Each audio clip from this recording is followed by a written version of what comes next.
With you, Dr. Mazwai. I know that you're really passionate about SMMEs, particularly in the townships, and this is where most of our Spaza shops are. What is it about this area that you are fascinated by, that you're dedicating so much time and energy to?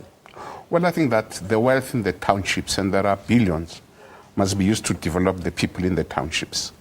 But instead, the model that we inherited from apartheid was that the wealth, the resources in the townships must go and enrich the minority, which would be in the suburbs, the centers, the randbacks, and so on. So the only way to reverse that is by developing, by stimulating entrepreneurship, by making the business people in the township more competitive so that they can retain the spending power within their community and instead bring in more income from other areas in terms of the goods and services that they can produce right in the townships, in the areas within which they live, and so on.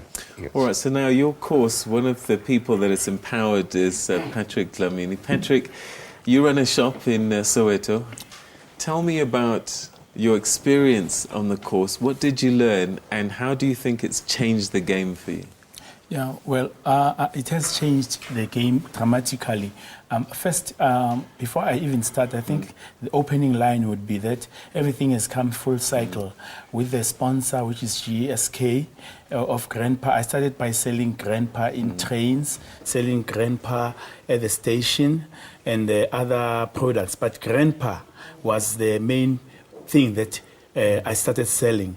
And now it feels more like a payback when they came on board and supported us. And I feel that if more people could be roped in, because it was a fulfilling experience. We met and we graduated into being a cooperative. As it is now, no one dropped out of the course. We all graduated, and we are in the formative stages of a cooperative. All right, so what are you able to do differently now in running your shop that you couldn't do before, do you think? It more so has to do with the check and balances regarding income and expenditure. I now know that I must now try as much as possible to lessen the expenditure so that I gain more income to further grow the business. And another thing that I'm doing more is now to know that the customer is king. I'm now treating the customer as royalty.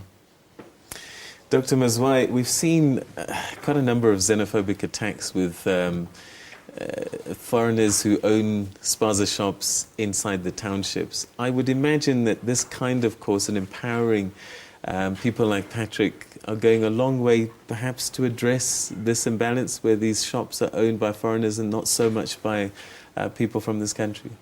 Yes, I think that this initiative by Grandpa or GSK, the parent company, really addressed a discussion I had with the DDG at the Department of Trade and Industry, Sipho, in which he said, what can be done to reduce xenophobia? And I said, look, let's forget about this nice talk, love your neighbors, love your brothers from Africa more.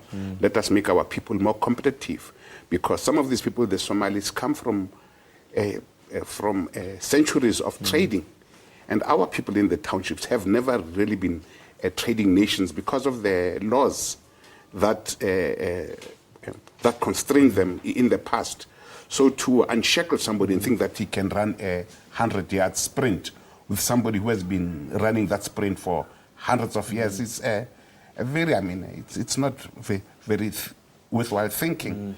So we then had to say, look, how do we get these people to be more competitive and so on? Because about 40% now of the Spaza shops in Soweto are owned by people from outside of Soweto, from outside of South Africa. So how do you reverse that? Then you've got to start empowering the local people so that they can reclaim their space. And that space won't be reclaimed by them attacking the foreigners and so on. It will be reclaimed by them being much more effective in what they do.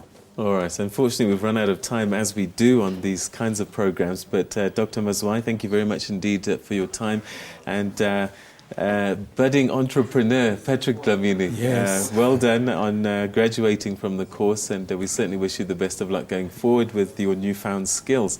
Thank you for your time, gentlemen. You're welcome. Thank you. You're welcome. All right, okay, let's take a look at your indicator.